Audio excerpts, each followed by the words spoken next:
ถือว่าเป็นอีกหนึ่งวัดที่สวยงามอยู่นี่ขึ้นกับบ้านสร้างเวยเมืองศรีสัตนนครหลวงเวียงจันทน์นั่นก็คือพี่น้องเบิ่งเอา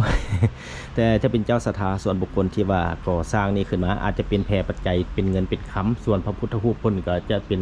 แต้มโดยสีไม้ลายมือของคนลาวนั่นเองคือว่าเป็นประติมากรรมที่สวยสุดงดงามอีหลีพี่น้องนี่จะมาอยู่ทางเบื้องกลางจะมีตัวงัวตัวนกตัวสิงพี่น้องเอ้ย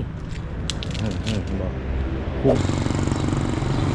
สบายดีพี่น้องยินดีต้อนรับเข้าสู่ซ่องอยู่สวรรค์บรรณาเส้นเก่าเส้นเคยพี่น้อง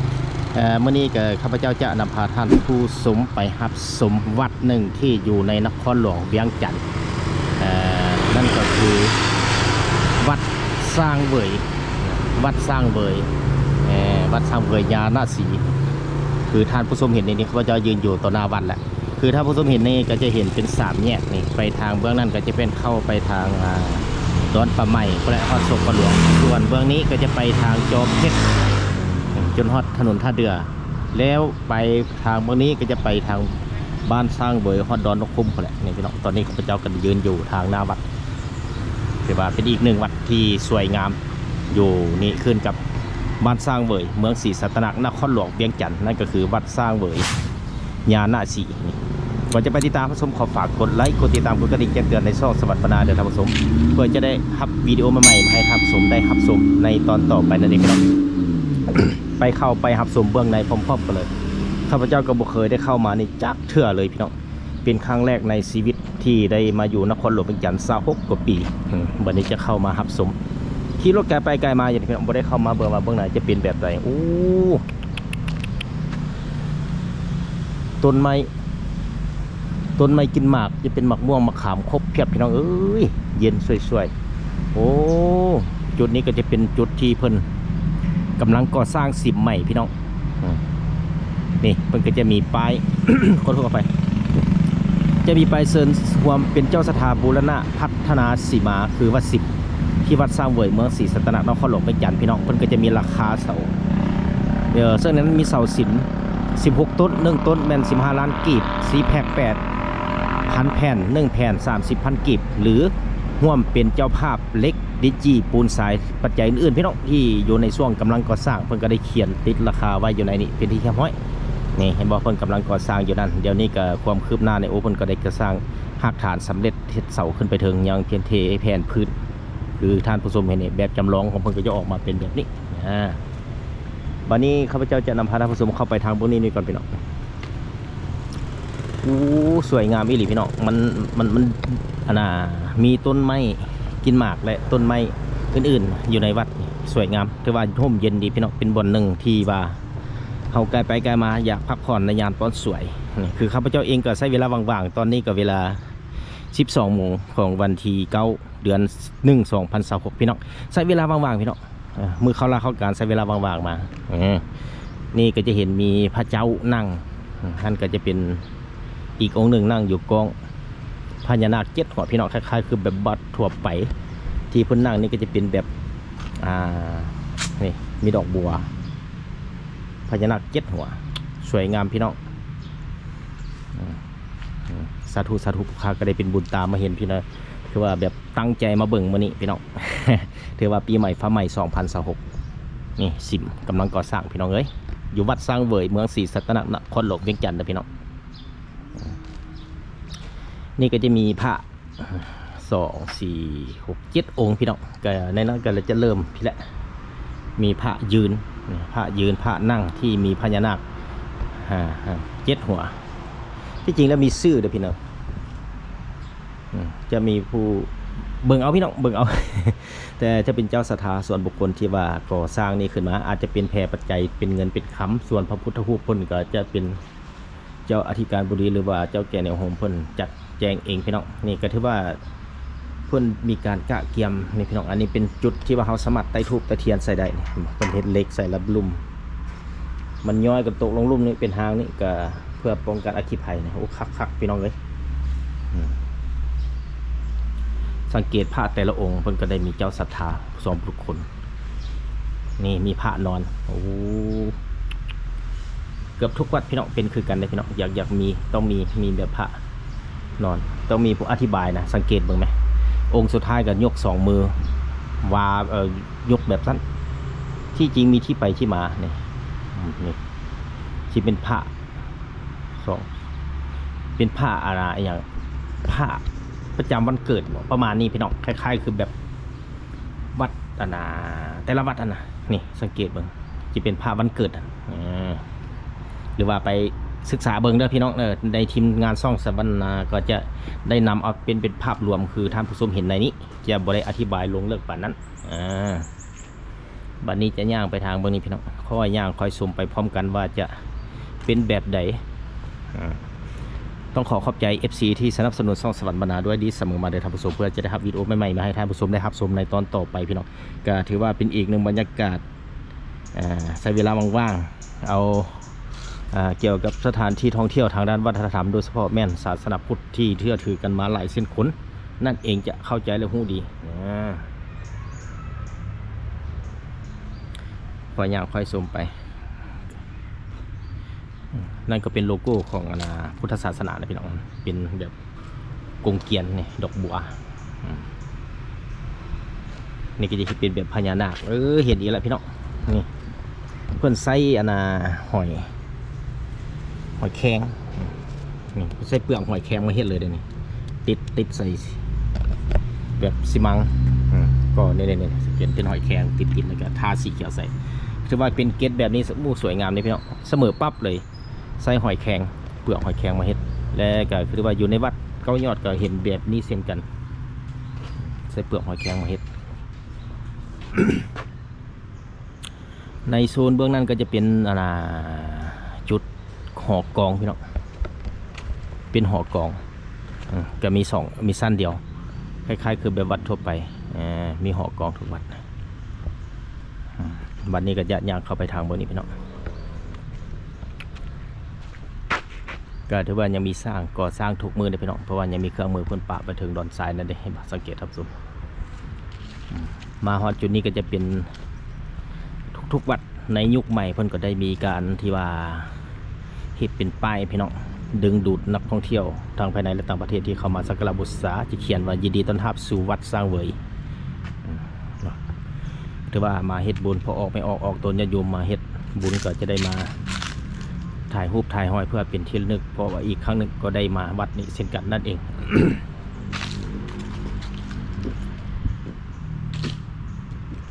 นี่ก็จะเป็นกวางพี่น้องทางเข้าจะเป็นตัวกวางนี่ป้ายรถข้าพเจ้าเองบุเมนบอกเลขเดินป้ายรถซื่อๆพี่น้องนี่ก็จะเป็นกวางตรงแม่มีลูก2 ตัวผลว่าตัวนึงกินหญ้าตัวนึงกินนมตัวนี้กินหญ้าตัวนั้นกำลังจะกินนมกวางตัวแม่ส่วนบางนั้นเป็นกวางตัวผู้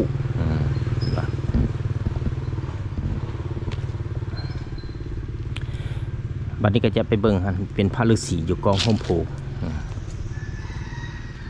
เป็นโฮมโพโฮมไซให้แก่ลูกแก่หลานเพื่อว่า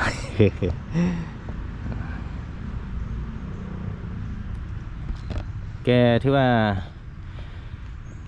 สาธุผู้ค้าก็ได้มาเห็นกับตาถือว่าเป็นบุญตาที่ได้มาเห็นตั้งใจมาเบิ่งพี่น้องมื้อนี้ใจเวลาว่างๆก็คือวัดสร้างเวยเมืองศรีสัตนนครหลวงเวียงจันทน์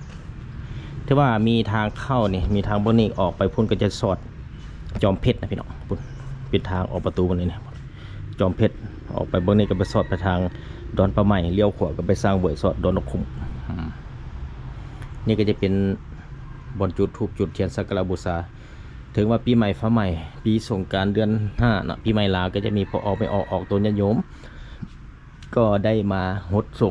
งพระนี่ในแต่ละวัดเส้นๆกัน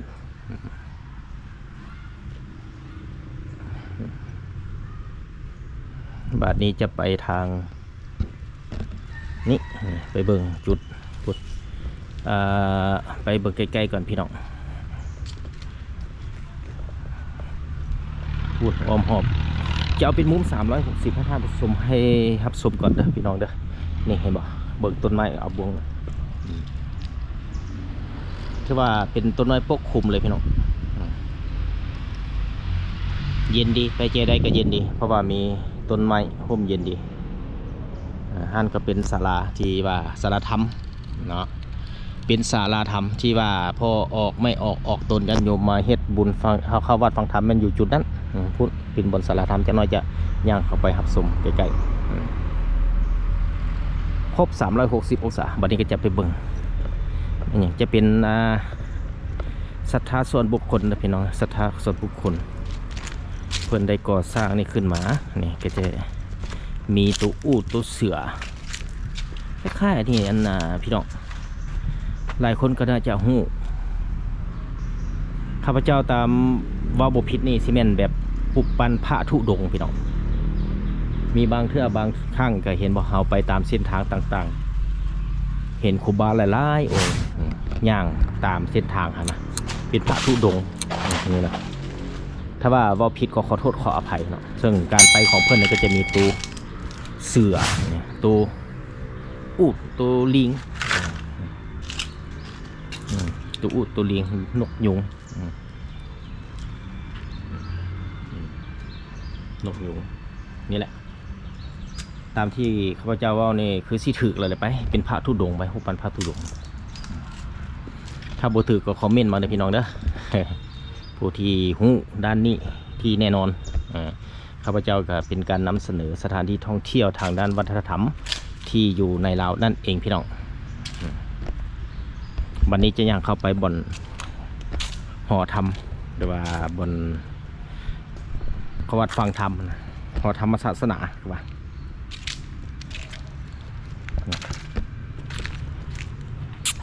มีแมวนี่เท่านั้นใช่ไหม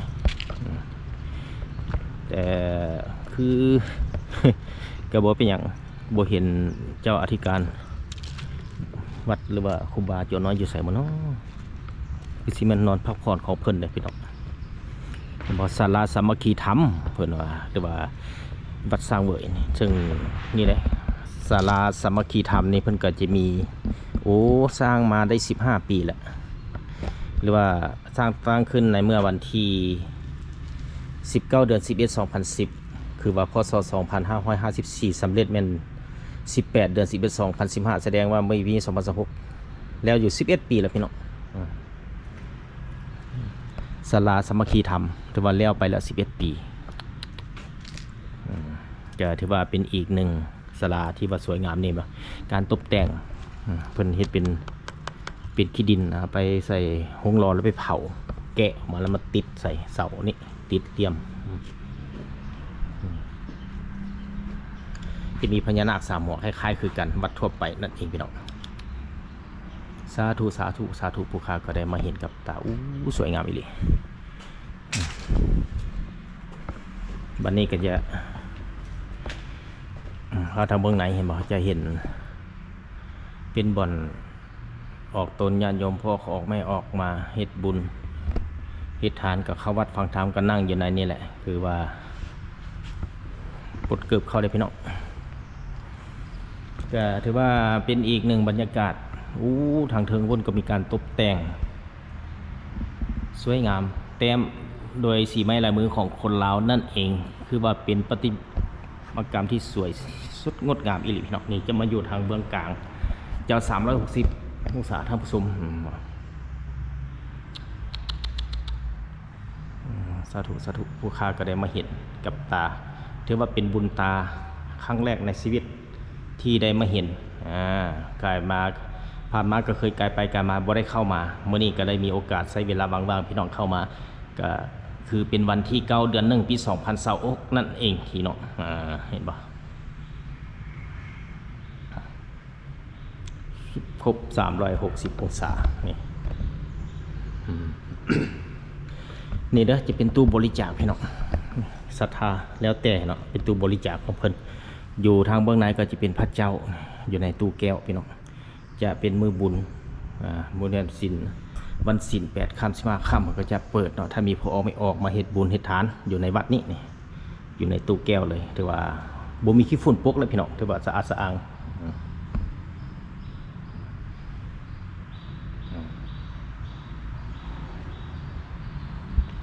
บัดนี้ภายหลังอยู่ศาลาโฮงธรรม สารสามัคคีธรรมแล้วบัดนี้ข้าพเจ้าก็จะออกไปทางเบื้องนอกอีกไปเบิ่งรอบๆเบื้องนั้นอีกพี่น้องจะเป็นแบบใดสวยงามนะพี่น้องถือว่าเป็นงามประจักษ์ตาซึ่งเป็นสถานที่ท่องเที่ยวทางด้านวัฒนธรรมซึ่งเป็นการแลกเปลี่ยนซึ่งกันและกันทางด้านศาสนาหรือว่าศาสนาแหละพี่น้องต่างประเทศเพิ่นมาเที่ยวชมเรากับลักๆกันมันที่แหละเรื่องสถานที่ท่องเที่ยวยิ่งวัฒนธรรมของเราเกตงามพี่น้องเกตงามแต่ว่านี่เพิ่นจะทาสีขำไม่ได้ทาสีเขียวบางตัวเพิ่นก็ทาสีเขียวปากเจ้าวอ3ตัว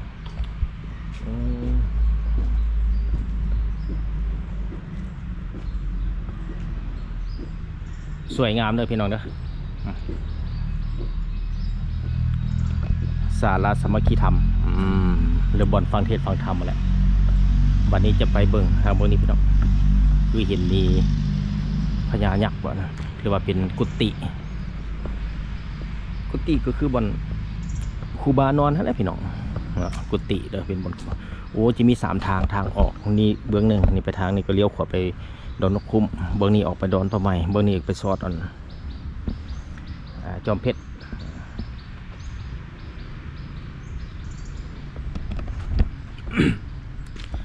แกถือว่าไปเบิ่งจุดที่แกบนกุฏิวัดนี่บนครูบานอนพี่น้อง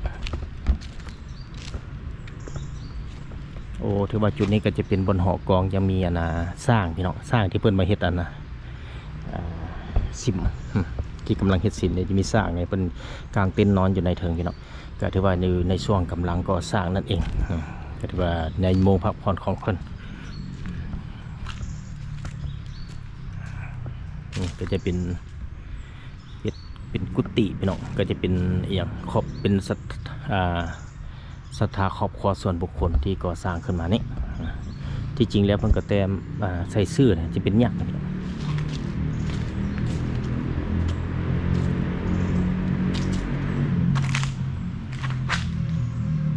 สวยงามอยู่กองห่มไม้เลยอยู่กองห่มม่วงเย็นดีแววๆเลยพี่น้อง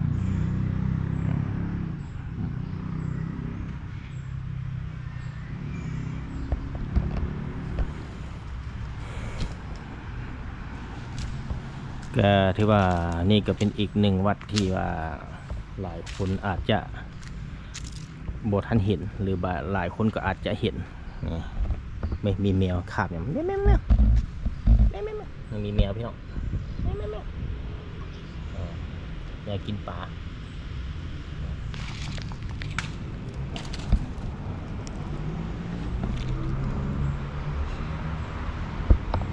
ก็ถือว่าวันนี้จะย่างโอ้รวมสูตรเบื้องนี้แล้วเนาะมันก็จะเป็นบทกุฏิบนครูบานอนละคล้ายๆคือแบบวัดทั่วไปอยู่คนเป็นเฮือน2 ชั้นนะเป็นกุฏิ2 ชั้นบ่เป็นเฮือนกุฏิ2 ชั้นผลแดดวันก็จะเป็นเส้นทางไปสอดดอนคุ้มวันนี้ข้าพเจ้าก็จะได้ย่างกลับโคไปหาจุดที่เดิมเนี่ยเพราะว่ามันวัดนี่ก็สิว่ากว้างก็กว้างเติบได้พี่น้องมาสังเกตบ่มีแต่ป่าหกบ่เป็นป่าหกแต่ว่าปีต้นไม้อ้อมรอบแต่ว่าเย็นดีเป็นบ่อนหนึ่งที่ว่าเขาสามารถเข้ามานั่งพักผ่อนในยามกลางเว้นตอนสวยยามพักผ่อนได้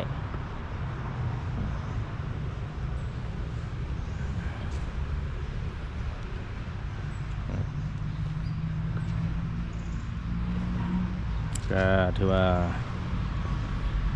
โอ้อันนี้เป็นต้นกินนอแซ่บเลยพี่น้องอันนี้ต้นปาล์มต้นนบุญนวายน้อยนั่นแหละอยู่ป่าธรรมชาติก็มีสามารถกินนอได้เลยนะ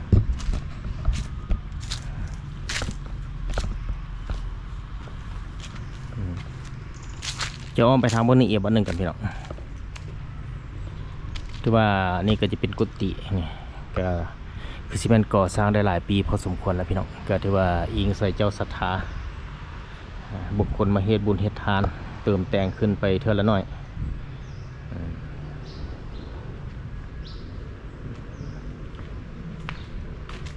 บางจุดบางบ่อนเพิ่นก็ได้เททางถนนหนทางอยู่ในวัดเด้ไปมาได้สะดวกเป็นที่เรียบร้อยพี่น้อง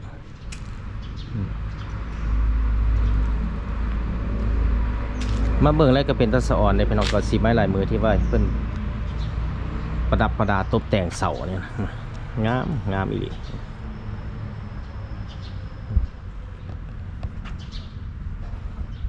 เป็นแบบมิดแบบซี่ถ้าฮอดยามมือบุญมือทานคนเต็มเลยพี่น้องเลยพอออกไม่ออกตนญาติโยมเข้ามาเข้าวัดฟังธรรมสักการะบูชาตักบาตรหยาดน้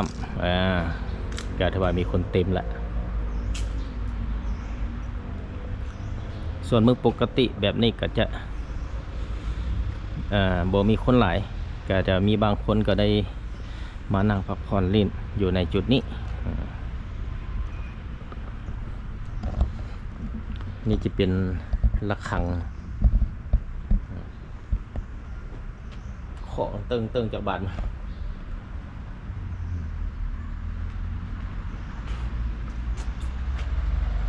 บัดนี้จะไปยืนอยู่จุดนั้นเอามุม360องศาให้ท่านผู้ชมอีกรอบหนึ่งพี่น้องตัวนี้ข้าพเจ้าก็ได้ยืนอยู่ทางเบื้องหน้าศาลาสามัคคีธรรมเนอะ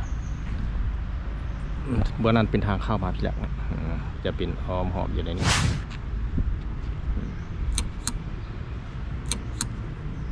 นี่ศาลาสามัคคีธรรมหรือว่าบ่อนเข้าเทศฟังธรรมเบื้องนี้ก็จะเป็นบ่อนต้นไม้เบื้องโซนเบื้องนั้นก็จะเป็นบ่อนเตาล่อว่าซะบ่อนเผาศพคนเท่านั้นแหละพี่น้องมาจุดนี้ก็จะเห็นเป็นบ่อนป้ายที่ว่าป้ายวัดตกแต่งแบบสวยงามแบบโมเดิร์นแบบปัจจุบันก็คือว่าป้ายวัดสร้างเวยครบ360องศาวันนี้จะย่างไปเบิ่งอีกตัวสิ่งตัวนกอยู่ในจุดนั้นนะพี่น้องมาเบิ่ง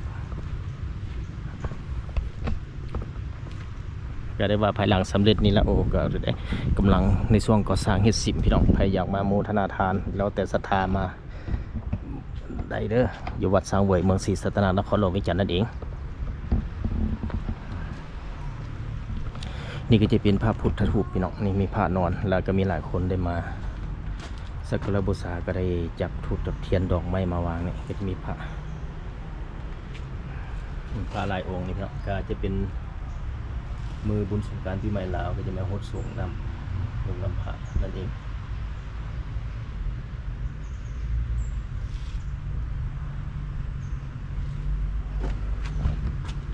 จะมาเฮ็ดเวียกนี่วะแกถือว่าในจุดนี้พี่น้องที่จริงมีที่ไปที่มาได้พี่น้องเลยจะเป็นโพนมีดินจีก้อนใหญ่เนี่ยจะมีตัวงัวตัวนกตัวสิงพี่น้องเอ้ยบอกคุ้มค่าอีหลีพี่น้องนี่ที่มีที่ไปที่มาได้นี่ก็จะเป็นดินจีก้อนใหญ่เป็นโพนอาจจะเป็นจุดธาตุเก่าบ่นี่มีตัวนกตัวไก่ตัว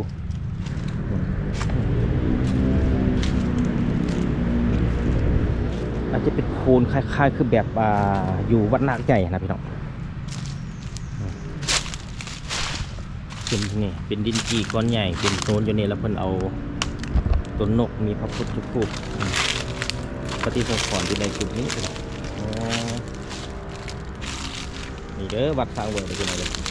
วัดสร้างเวยเมืองศรีสัตนานครหลวงเวียงจันทร์ก็ได้ว่าเป็นอีก1วัดก็บ่ได้นักน้อยหนาพี่น้องก็ถือว่าสวยงามอีหลีงามเด่นประจักษ์ตาเชิงเป็น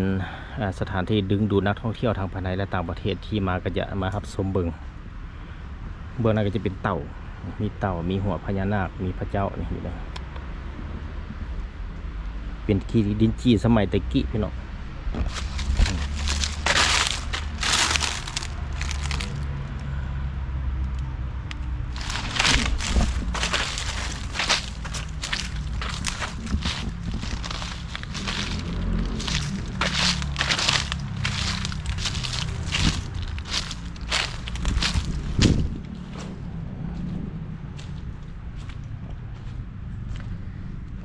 เป็นอย่างไรท่านผู้ชมนั่นก็เป็นการนำเสนอวิดีโอ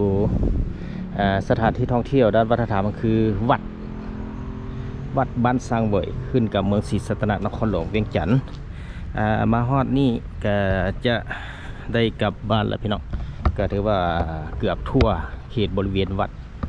บ่ได้ใหญ่บ่ได้น้อย คือว่าก็กว้างพอสมควรอยู่ได้พี่น้องเลย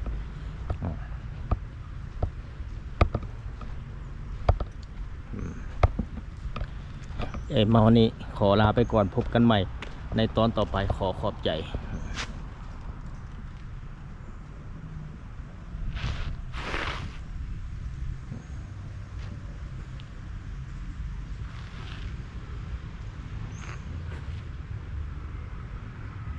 ปุ๊บ